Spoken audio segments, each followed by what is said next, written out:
Explain how g of x, which is 1/3 the absolute value of x plus 3 minus 6, is translated from the parent function, the absolute value of x.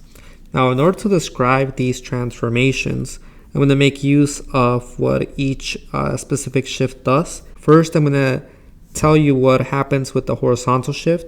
Then I'm going to explain what happens with the stretch to shrink. After that, I'm going to explain the reflection, and then I'll explain the vertical shift. So let's begin with the horizontal shift. My h value is going to be -3. So we're going to grab the opposite of what we see, because notice that here I have a minus. If I rewrite this, we have a -3. H is -3.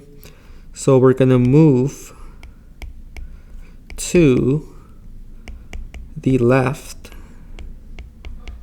3 units. Okay, now I'm going to look at the stretch and the shrink. So my a value is 1/3. So then we are going to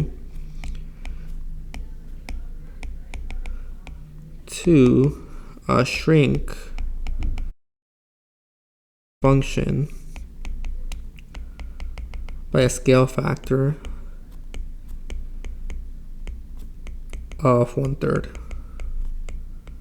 Now I know it's going to be a shrink rather than a stretch, since 1/3 is less than 1 but bigger than 0.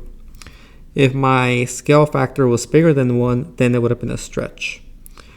Okay, as for the reflection, I noticed that I don't see any negatives in front of my a value, and then I don't see a negative inside of my function.